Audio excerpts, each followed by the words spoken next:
Vamos meditar na Palavra de Deus com a Núbia Siqueira. Vamos começar no capítulo 11 hoje, né? Então, versículo 1. E ouviram os apóstolos e os irmãos que estavam na Judeia que também os gentios tinham recebido a palavra de Deus. Aqui, o ouviram, quer dizer, eles tomaram conhecimento. E aí, o conhecimento, quando você escuta falar, a gente tem que ter muito cuidado, porque nem sempre o que nós ouvimos falar representa a verdade de fato. Representa toda a história, com todos os fatos que precisam ser colocados. Nessa época não tinha telefone, não tinha correio eletrônico, né? Eles tinham dificuldade de comunicação, mas mesmo assim, o que se passou em Cesareia chegou rapidamente lá em Jerusalém.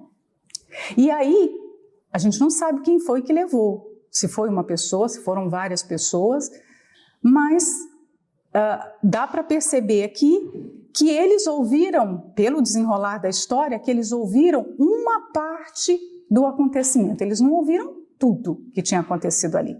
Porque se eles tivessem ouvido, eles teriam entendido e não teria se provocado a discussão que foi a seguir nos versículos que a gente vai ler abaixo. Então, só por esse primeiro verso, a gente já traz uma lição importante. O que nós temos ouvido falar? Ainda mais hoje, que é tão difundida a informação, entre aspas, né? A gente tem muitas informações, mas há uma guerra de narrativa sendo travada. Onde está a verdade? Às vezes nós tomamos como verdade uma narrativa que está contaminada por um ponto de vista ou por um interesse, e aí nós ficamos do lado errado na história. A história está se desenrolando, você toma um lado a partir de uma narrativa porque você ouviu falar que a história é daquela forma, mas ela não é. Como a guerra que acontece hoje no continente europeu. A primeira a ser sacrificada é a verdade, porque cada país tem a sua versão dos fatos, não é? E as pessoas ficam ali no meio. E agora? O que eu acredito? Porque a guerra hoje é muito híbrida. Antigamente eles se uniam num determinado campo de batalha e guerreavam corpo a corpo, tanque com tanque. Hoje não. A guerra tomou uma proporção que ela é complexa e em várias áreas. Muitas vezes você nem tem noção que um país está em guerra e ele está numa guerra tremenda com uma outra nação. Porque é uma guerra comercial, é uma guerra tecnológica, é uma guerra no campo da saúde, olha os vírus que aparecem por aí do nada e tantas outras coisas, né? Naquela época, a falta de toda a verdade já criou um atrito, uma confusão na igreja primitiva. Imagina hoje, nos nossos dias, em que a tecnologia permite que você está com o seu telefone e você faz uma ligação via WhatsApp, qualquer aplicativo de mensagens, e você fala em tempo real com a pessoa que está do outro lado do mundo. Vocês sorriem, conversam, você fica sabendo sobre o que aquela pessoa está comendo em tempo real, o que ela está sentindo, o que ela está fazendo. As pessoas são operadas hoje sem corte, não é? Eu já vi uma cirurgia que é feita no cérebro pelo nariz. Entra uma sonda e vai lá e opera. Então, nós estamos num tempo de tecnologia tremenda. Mas essa tecnologia tem custado a verdade. Então, nós temos que tomar muito cuidado com o que nós ouvimos falar. Na obra de Deus, você vê que isso aqui era a igreja primitiva, uma igreja santa que tinha os apóstolos, imagina. As pessoas ali se deixaram contaminar por uma meia-verdade. Então, eles ouviram falar que os gentios tinham recebido a palavra de Deus, né? E que Pedro tinha comido lá na casa do Cornélio, centurião. E aí estava feita a confusão, porque, como é que você entra na casa de uma pessoa assim, né?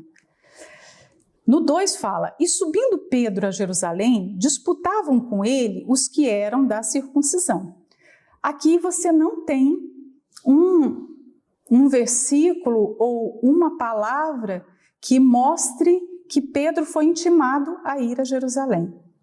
Ele foi de boa vontade, iniciativa própria, né? E subindo Pedro a Jerusalém.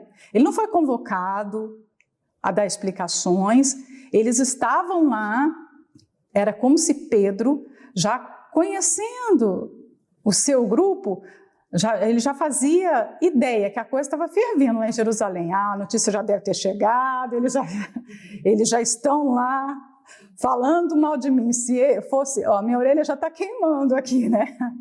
Não sei se vocês já ouviram falar esse ditado no interior, né?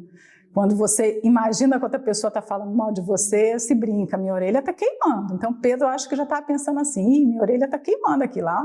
Em Jerusalém, eles estão criando conflito por causa disso. E aí ele toma a iniciativa de ir até os seus irmãos, ir até os apóstolos e os demais cristãos, né, judeus cristãos. E quando ele chega lá, olha só o que acontece.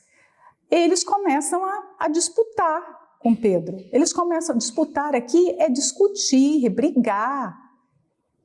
Em outras palavras, eles foram tirar satisfação. Quem você pensa que é para ir lá e não cumprir a lei? Você é um líder aqui na igreja? Você é um dos principais aqui na igreja e não cumpre as leis? Eles intimidaram, com certeza, Pedro. Eles chegaram Pedro na parede, porque o disputar aqui dá essa conotação de alguém que está sendo afrontado. Por que você fez isso? Quem te mandou fazer isso?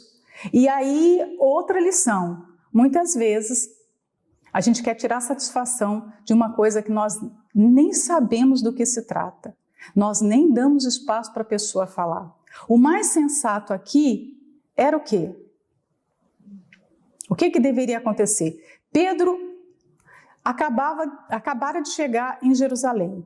Ele tinha vindo de uma viagem a pé. Ele estava numa expedição missionária, lembra de todos os lugares que ele passou? Né? Teve ali a cura de Enéas, a ressurreição de Dorcas, olha quantas coisas maravilhosas. Não poderiam ter recebido a Pedro de maneira diferente? Não poderiam ter perguntado como foi a sua viagem, o que aconteceu? Ou se eles não se continham de curiosidade, de ansiedade, por que não perguntaram, então, o que aconteceu na casa de Cornélio? Mas não, eles já partiram para um ataque, já partiram para a briga. E aqui fala quem é que estava nessa disputa. Eram os apóstolos? Não, quem estava na briga? Os que eram da circuncisão. Então tinha um partido na igreja, né? O partido da circuncisão. Era aquele grupo de pessoas que se achava mais certa que todo mundo, digamos assim. Circuncisão era aquele corte, né? Aquela cerimônia que foi instituída lá no tempo de Abraão, né? E que os judeus prezavam demais. E eles se converteram e achavam que tinha que continuar cumprindo com todos os rituais do judaísmo. Então, Jesus veio, mas nós continuamos na prática do judaísmo. Era como se eles tivessem aceitado ao Senhor Jesus, a fé, tivessem passado pela experiência do batismo nas águas, não sei se todos aqui eram batizados com o Espírito Santo, eles estavam ali, mas traziam toda aquela carga das tradições e dos costumes judaicos. Não houve aquela consulta a respeito da vontade de Deus. Eu já falei isso e repito, nós precisamos estar o tempo todo atualizando a vontade de Deus. Né? Você precisa estar a par do que Deus quer, porque o que Ele quis ontem, de repente, Ele não quer hoje. Se nós, que somos humanos, né? Nós que somos pecadores, nós mudamos. O que nós fazemos hoje, nós não vamos fazer amanhã. Você imagina Deus que tem o controle do universo e muitas coisas, muitos desdobramentos da sua vontade. Então é preciso consultar qual é a vontade de Deus para hoje. E não havia isso. Eles estavam apegados à sua forma de adorar, à sua forma de entender a Deus e não queriam abrir mão daquilo. Por isso que eles disputaram com Pedro. Quando nós estamos apegados a alguma coisa, é claro que nós não vamos entender o ponto de vista do outro lado. A gente só vai enxergar a vida segundo a nossa ótica, segundo os nossos conceitos. Esse é um problema sério. Como nós enxergamos o mundo? Como nós nos relacionamos com as pessoas? Porque isso vai ser influenciado à medida do que a gente tem dentro de si, o que a gente carrega. E eles estavam ali apegados à circuncisão, e a época da circuncisão já tinha passado.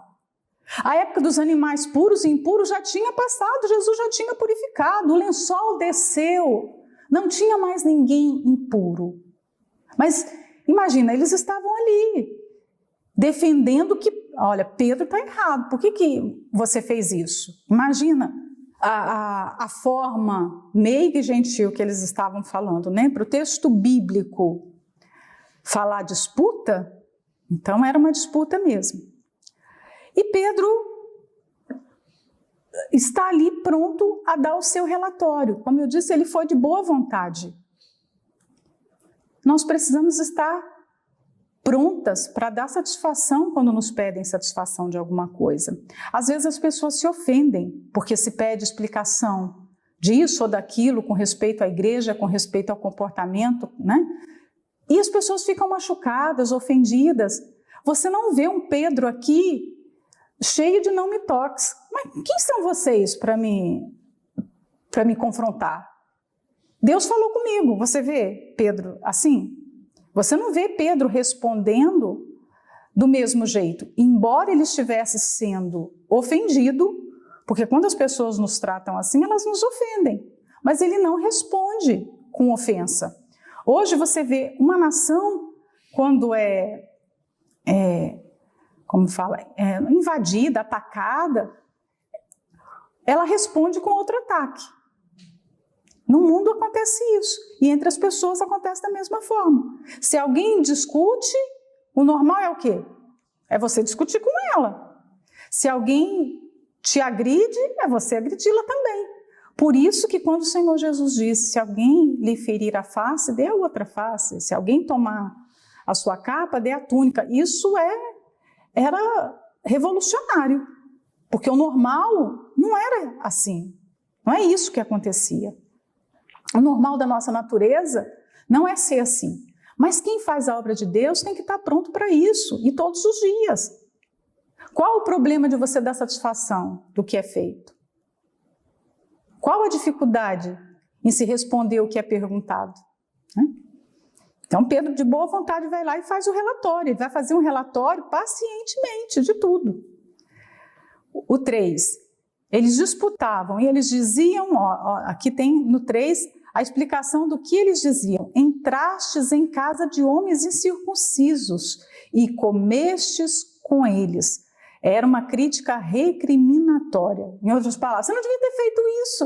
Onde você está com a cabeça? Você entrou na casa de homens imundos, incircuncisos. Eles eram do partido, vamos lembrar? Partido da circuncisão. Então, você vai defender o seu partido, você vai defender a circuncisão. Você está defendendo os seus interesses, os seus pontos de vista. E às vezes está defendendo algo que já passou, que é errado. Muita gente já perdeu a vida nesse mundo em causas completamente equivocadas. Lutaram 50, 60, 70 anos equivocadas. Esses aqui estavam equivocados, imagina. Eu não sei quantas dessas pessoas presenciaram o ministério de Jesus, quantos o viram ressurreto, quantas pessoas aqui estavam lá no Pentecostes, mas fazia parte da igreja, é um povo que fazia parte da igreja, e estava ali dividido, não...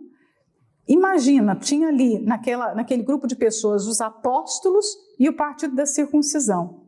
Se alguém deveria falar ali, deveria ser os apóstolos, mas os apóstolos estão o quê? Calados. E quem está falando? O partido da circuncisão.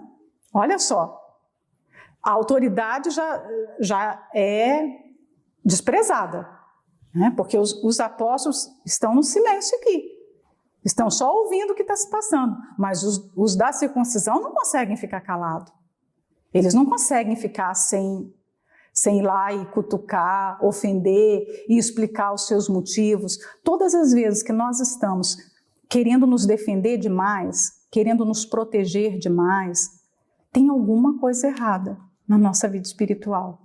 Tem alguma coisa enganosa no nosso coração. Porque não é normal isso. Não faz parte da vida de uma pessoa que está sadia espiritualmente partir para a briga, para o ataque, começar a falar mal dos outros. Se ela foi ofendida, ela reage como Jesus ensinou. Como ele ensinou? Como eu falei aqui, o Sermão da Montanha é um manual sobre reações. Se a nossa reação diante de qualquer contrariedade não é semelhante ao que está escrito ali, tem alguma coisa errada com o nosso coração.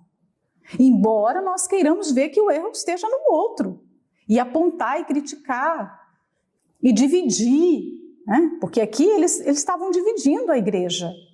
Eles estavam lutando contra aquilo que é mais caro para a igreja, que é a unidade. Jesus pediu na sua oração sacerdotal que todos fossem um. Mas eles não estavam a fim de serem um com alguém que era diferente. Alguém que eles julgavam que era incircunciso, imundo, indigno. A igreja é uma instituição multicultural, multirracial. Nós somos uma união de pessoas diferentes. E o ser diferente não significa que aquela pessoa é melhor ou pior. Ela é diferente. Deus criou essa diversidade. E nós precisamos respeitar isso. E a igreja é dele. Ele coloca quem ele quer, ele chama quem ele quer. Ele escolhe pessoas. Ele constitui autoridades. E ele não precisa nos consultar para isso, ele não precisa da nossa autorização para isso. Inclusive, ele mexe na nossa vida e vira do avesso.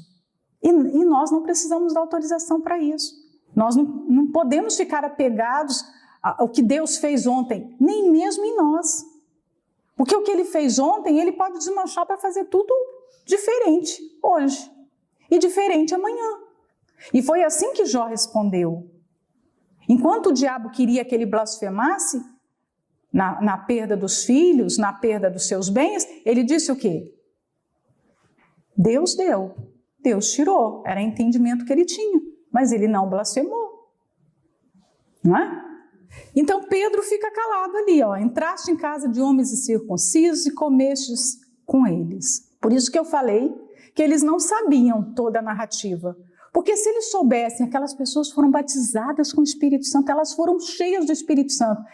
Era motivo para eles estarem satisfeitos? Não, muito pelo contrário. Tudo que nós queremos é que a palavra de Deus seja pregada. Agora, como ela vai ser pregada, por quem ela vai ser pregada, não nos compete. Não era para aquelas pessoas estarem satisfeitas. Assim como a insatisfação de muita gente hoje também é uma injustiça. Porque elas se comportam como aquele filho que os trabalhadores da vinha, a parábola que Jesus contou. Um começa a trabalhar num determinado horário e vai ganhar X. Ele começou de manhã, vai até a noite e vai ganhar X. O outro começa já quase no final do expediente e ganha também X. E aí, não, é injusto. Mas eu não sou o dono da vinha? O dinheiro que paga os trabalhadores não é meu? Então eu não posso fazer o que eu quero? Nós temos pessoas que se ofendem porque Deus é bom, que acham que estão sendo desprestigiadas só porque Deus tem as suas escolhas e as suas preferências. Mas Ele pode ter. O problema não é Ele ter. O problema, na verdade, é porque não foi aquela pessoa. Esse que é o grande problema. Não é porque ele escolheu o outro, é porque não foi ela. Não é porque está sendo dado para o outro, é porque não está sendo dado para ela. Esse é o problema do nosso coração. Por isso que na meditação é esse chamamento para essa descoberta do que se passa dentro de nós. Porque nós muitas vezes nos comportamos assim. De certa forma, aquele povo está dizendo o quê? O partido da circuncisão. Nós temos direito. Nós somos melhores. Nós somos os judeus, nós somos circuncidados. Quem são essas pessoas para você entrar na casa delas? Muitas vezes nós nos sentimos melhores. Nós estamos num culto e chega aquela pessoa nova, cheia de tatuagem, de piercing, e, oh meu Deus, coitada dessa pessoa, tão perdida. Parece que é uma oração, um sentimento bom, mas você está se sentindo melhor do que aquela pessoa. Isso é um sentimento ruim. Isso é algo que está camuflando ali coisas no seu coração que não são boas. Quem tem mais tempo de convertida se sente melhor do que aquele que tem 1 ano só de convertido. E quantos partidos não se formam assim na igreja? Porque esses aqui são os antigos, esses aqui são os novos. Aos olhos de Deus não tem diferença quem é antigo, quem é novo. Todos são preciosos aos olhos de Deus. Ele usa tanto o experiente como o inexperiente. Uma passagem que tem falado muito comigo, eu acho que eu já falei para vocês aqui, é que quando Davi está lá no fim da vida e ele fala: quem vai construir a casa de Deus é meu filho Salomão. E ele é jovem, inexperiente. Gente, se tem uma obra, a obra mais importante do mundo para ser feita, você não escolhe uma pessoa jovem e inexperiente, aos olhos humanos. Por quê? Não, eu vou escolher uma experiente, madura, porque eu sei que ela não vai me decepcionar. Não, é completamente o oposto. Para construir a minha casa, eu quero um jovem, bem jovenzinho e inexperiente. Pronto. E vai dar certo. Mas quantas vezes os antigos se sentem melhores? Que sabem mais, que fazem melhor. Eu não tomaria essa decisão, eu não falaria dessa forma. E aí vem as críticas. Quando elas não são verbalizadas, exteriorizadas, não significa que não houve pecado. Porque aquilo que se passa dentro de nós, que nós sentimos e pensamos, mesmo que seja muito íntimo, Deus já viu. Pensamentos são palavras aos seus olhos. E aí? Então nós estamos olhando esse partido da circuncisão, daquele tempo, mas vamos colocar as lentes dos nossos dias, porque esse partido continua existindo. Será que nós não fazemos parte de algum partido assim? Que não entende bem as coisas? Que não se esforça para compreender a vontade de Deus e fica ali resistindo. Muitos não atualizaram a vontade de Deus até hoje. Se você vai em Israel, você vai ver. É só você olhar. A forma com que as pessoas vivem, vestem, comem, adoram, tudo, continuaram no partido da circuncisão. Só que já se passaram 2000 anos. E elas continuam lá no partido da circuncisão. E o que isso tem a ver com os nossos dias? O que isso tem a ver com a nossa vida? Nós temos a tendência de sermos assim também. De excluir qualquer coisa que venha de fora, que foge da nossa compreensão. Porque vai demandar esforço para você entender, você vai ter que buscar conhecer a vontade de Deus. Dá trabalho. Você vai ter que se ajoelhar, chorar, buscar, jejuar. Meu Senhor, me ajuda a entender isso, me ajuda a obedecer até o que eu não entendo. Mas quem quer? É mais fácil você fazer parte de um grupo que vai dividir e que vai continuar. Anos e anos seguindo. Mas Pedro começou a fazer-lhes uma exposição por ordem, dizendo... Pedro dá uma lição para a gente aqui. Como é que você responde afrontas? Pacientemente, educadamente, porque aqui fala que ele colocou os factos em ordem. Lembra que o capítulo 10, a narrativa repete duas vezes de leitura, porque primeiro é o acontecimento, segundo é Pedro e Cornélio repetindo os mesmos acontecimentos. E agora no capítulo 11 a gente vai ter o quê? A repetição novamente. O que isso quer dizer? Você já parou para perguntar? Gente, a Bíblia, isso aqui é o maior tesouro que nós temos no mundo, esse mundo físico que nós vivemos, um mundo que tem tantas coisas preciosas e que tem etiquetas, né? Você vai agora a um centro comercial, um shopping, tudo lá tem uma etiqueta de preço. E se você for comprar de repente um chaveiro, ele pode custar 10 euros. Se você for comprar um relógio, ele pode custar 10 mil euros. Tudo tem preço. Mas de todas as coisas nesse mundo, nada tem o valor da palavra de Deus. Ela é o maior tesouro que existe aqui, não tem preço. Às vezes nós falamos, ó, o preço da Bíblia é 30 euros, 40 euros, mas é o papel, é a confecção do material. Porque o tesouro que está aqui não tem preço. Ninguém pode pagar, ninguém pode comprar. Então, é um compêndio sagrado que foi desenhado por Deus, feito por Ele, elaborado por Ele. Tudo que está aqui tem uma razão. A Bíblia fala que tudo é para nossa instrução. Se nós estamos lendo hoje sobre o centurião romano que viveu há 2000 anos atrás, nós temos que aprender com a história dele. Então, tudo que está no texto sagrado é importante para a nossa salvação. Mas o que a gente faz com esses textos de repetição? Por que tantos textos que se repetem?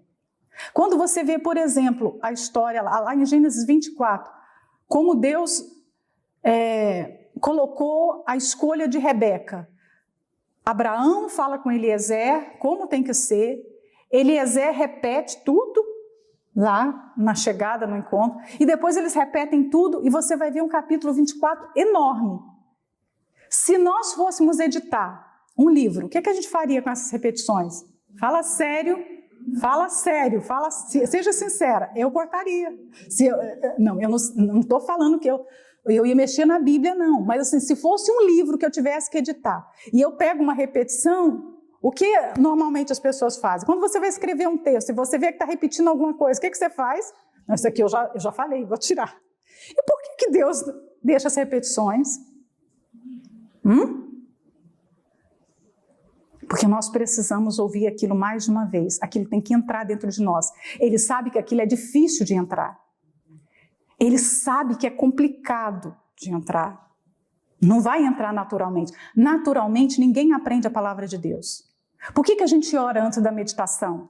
Porque se não for pela iluminação do Espírito Santo, não adianta você se levantar cedo, não adianta você sentar com a Bíblia em mãos, não adianta você se sacrificar para tentar entender. Naturalmente, nós não entendemos. Naturalmente, nós não conseguimos absorver as verdades que estão aqui. Nós precisamos do Espírito Santo. Nós precisamos da ajuda, da companhia dele. Então, quando há repetição na Bíblia, é porque aquilo é difícil para a gente entender. E Deus proporciona que aquilo se repita e se repita novamente, para que nós venhamos assimilar. As que são mães aqui entendem isso. Quantas vezes nós falamos a mesma coisa para os nossos filhos? E eles chegam... Eles têm a cara de pau de falar, mãe, mas você já falou isso muitas vezes, não é? Eles falam para mim, a senhora está ficando chata, a senhora já falou isso. E por que a gente fala muitas vezes? Agora vamos falar do ponto de vista das mães. Porque a gente sabe que eles não aprenderam. Eles não aprenderam. Você tem certeza que não aprendeu, que ele não entendeu. Então você tem que falar de novo, e de novo, e de novo. Então Pedro está aqui pacientemente. Eu vou repetir novamente. Eu não entendo por que eu tenho que repetir, porque sendo Pedro quem é, nós conhecemos um pouquinho da natureza de Pedro. O normal aqui era ele fazer o quê? Eu não tenho que dar satisfação para ninguém. Deus falou comigo e pronto, acabou. Não vou perder tempo com vocês. Vocês são tudo duros de coração, teimosos. Mas não. Ele começa a expor os fatos em ordem. E ele é muito fiel na forma como ele vai repetir, né? Aí eu vou ler agora de forma seguida, tá? Não vou parar para explicar cada versículo, porque a gente já explicou na meditação anterior. Estando eu orando na cidade de Jope, tive num arrebatamento dos sentidos uma visão. Via um vaso como um grande lençol atado pelas 4 pontas, que descia do céu e vinha até junto de mim. E pondo nele os olhos, considerei e vi animais da terra, quadrúpedes e feras e répteis e aves do céu. E ouvi uma voz que me dizia: levanta-te, Pedro, mata e come. Mas eu disse: de maneira nenhuma, Senhor, pois nunca em minha boca entrou coisa alguma comum ou imunda. Mas a voz respondeu-me do céu segunda vez: não chames tu comum ao que Deus purificou. E sucedeu isto por 3 vezes, e tudo tornou a recolher-se ao céu. E eis que na mesma hora pararam junto da casa em que eu estava 3 homens que me foram enviados de Cesareia. E disse-me o Espírito que fosse com eles, nada duvidando. E também estes 6 irmãos foram comigo, e entramos em casa daquele homem. E contou-nos como vira em pé um anjo em sua casa, e lhe dissera: envia homens a Jope, e manda chamar a Simão, que tem por sobrenome Pedro, o qual te dirá palavras com que te salves, tu e toda a tua casa. E quando comecei a falar, caiu sobre eles o Espírito Santo, como também sobre nós ao princípio. E lembrei-me do dito do Senhor, quando disse: João certamente batizou com água, mas vós sereis batizados com o Espírito Santo. Aqui, ele expõe parte da verdade?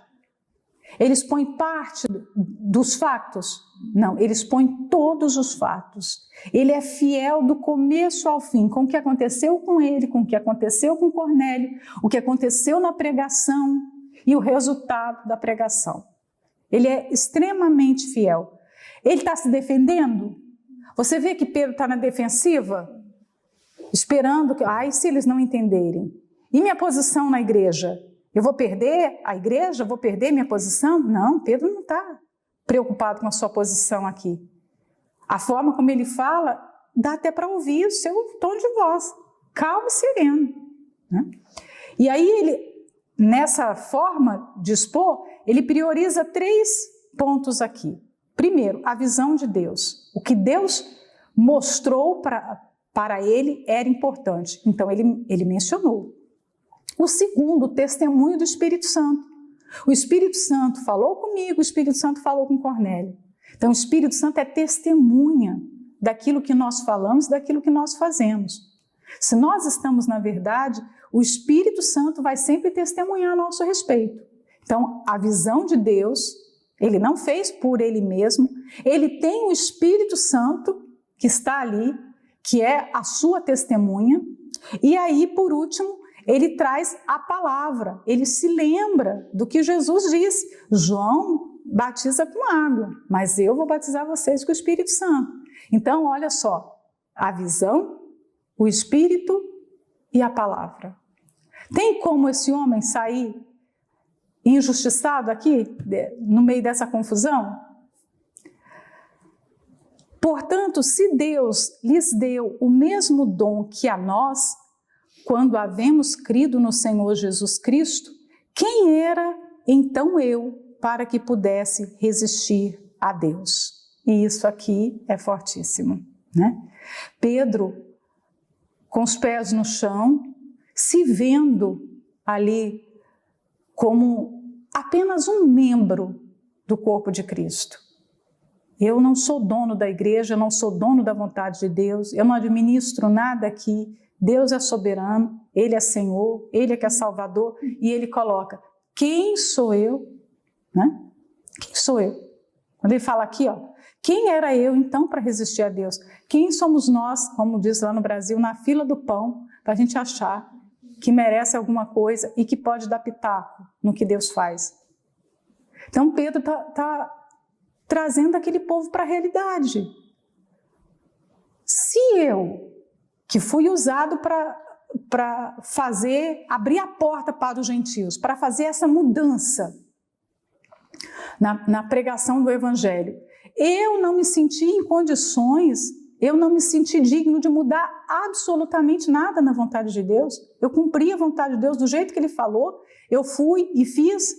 Em outras palavras, quem são vocês para agora vir aqui opinar e falar se está certo, se está errado? Se essas pessoas merecem ou não merecem ser admitidas na igreja? Então nós precisamos também ter esse pensamento. Quem somos nós na obra de Deus? Às vezes a gente se julga importante. Ah, mas eu tenho 30 anos de obra, eu tenho 40. E Pedro? Ele andou com Jesus. Ele era apóstolo. Mas ele chega e fala, quem eu era? A gente tem que ter esse senso dentro de nós. Quem nós somos? Porque às vezes a gente continua nas nossas resistências, resistindo a mudar. O Espírito Santo fala dos defeitos, fala do comportamento. O Espírito Santo pede o anonimato e a pessoa resiste. Não, ela não quer anonimato, ela quer aparecer bastante, ela quer fazer bastante. O Espírito Santo, olha, vem para cá, vou cuidar de você, mas a pessoa não quer, ela quer a sua vontade. Então, de certa forma, ela está falando, eu sou mais eu. A minha vontade é que importa. Pouco me importa a vontade de Deus. Essa é a mensagem que a gente passa. Quando eu resisto à vontade de Deus e faço a minha vontade, eu estou dizendo, eu é que mando aqui nesse pedaço. E eu é que peço, Senhor, abençoa os meus planos, abençoa a minha vontade, faça tudo o que eu pedi. E as coisas são invertidas, né? E o 18, e ouvindo estas coisas, apaziguaram-se e glorificaram a Deus, dizendo, na verdade, até os gentios deu Deus o arrependimento para a vida. Quando você fala com paciência, sem contrariedade e fala pelo Espírito, o normal é os ânimos se apaziguarem. Para o texto bíblico, para que Lucas usasse essa palavra aqui, apaziguar, é porque os ânimos estavam bem exaltados. Eles estavam bem nervosos, agitados. Mas ao final da fala de Pedro, eles ficaram calmos. Eles ficaram emudecidos, já não tinha mais o que falar. Quando ele fala, eu não me senti digno, quem eu era? Para impedir que a vontade de Deus fosse feita. Eu apenas obedeci. Deus mandou e eu obedeci. E aqueles homens entenderam. Aqueles homens se amansaram, digamos assim, porque eram como um bicho selvagem, né?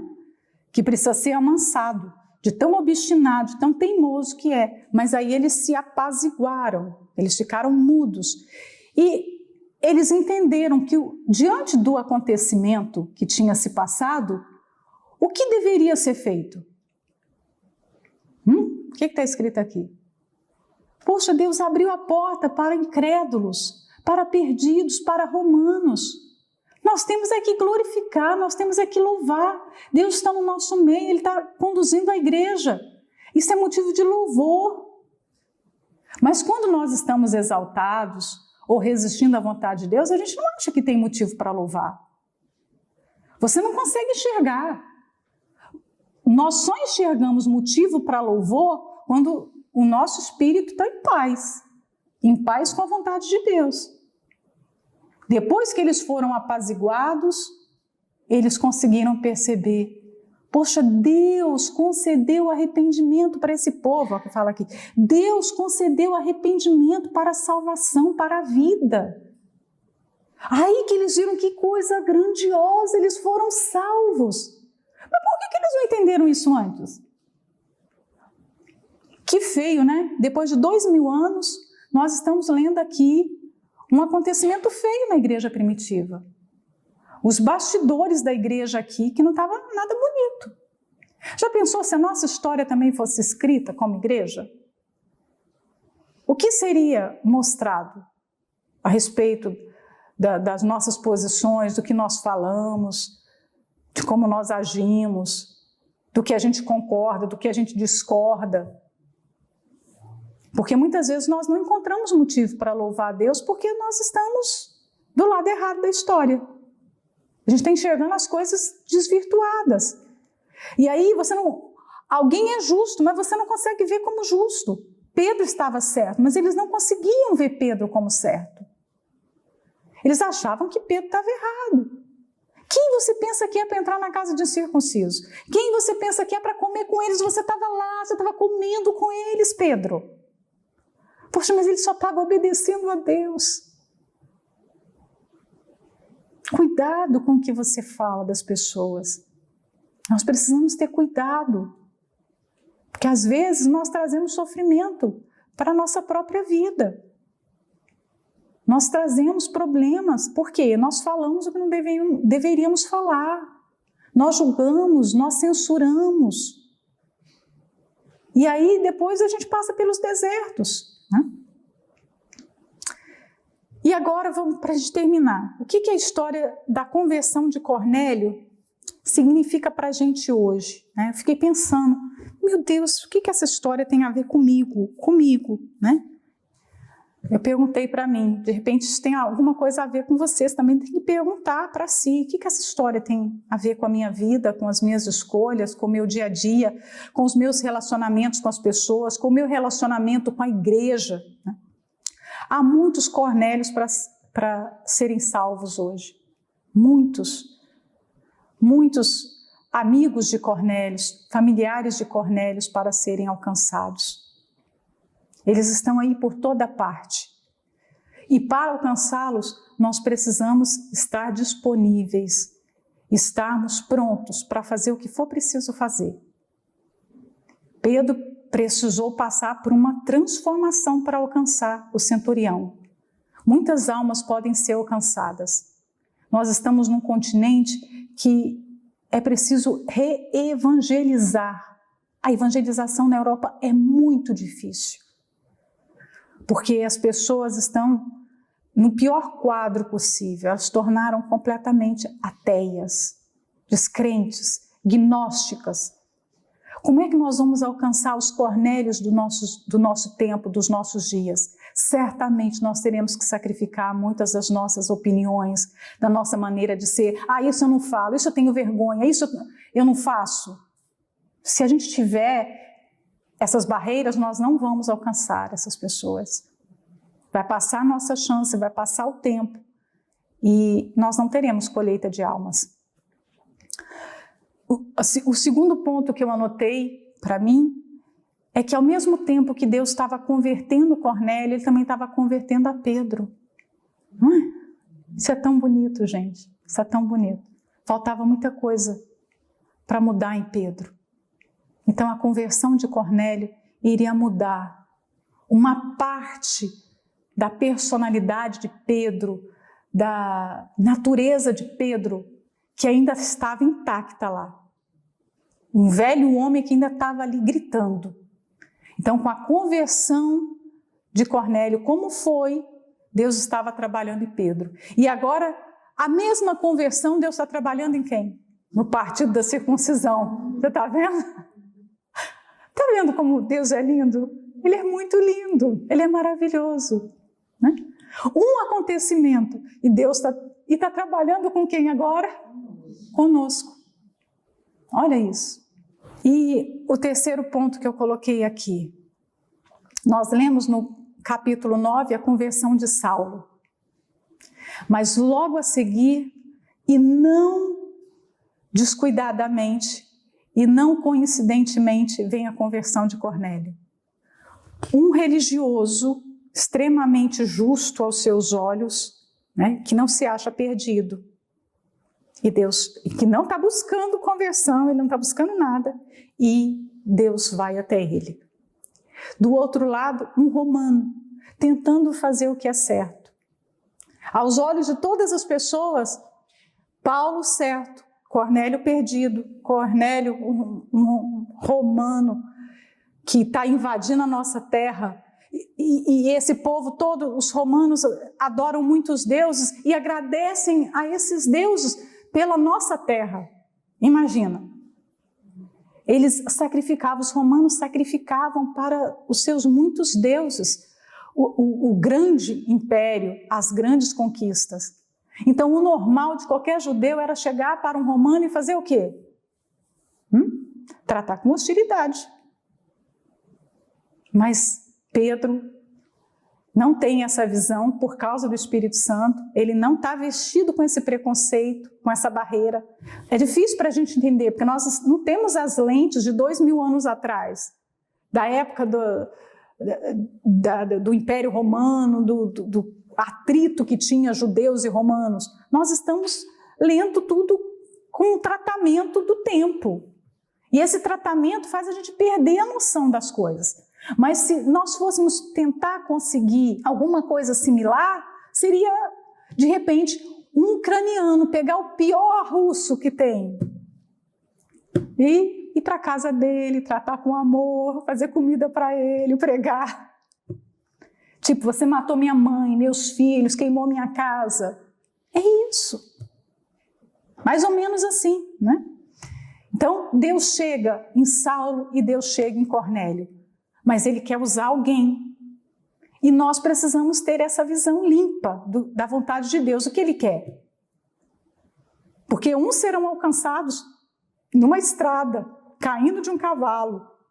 Outros serão alcançados com uma visão de anjo no caminho. E aí? Deus é criativo, ele vai fazer da forma como ele acha melhor, né?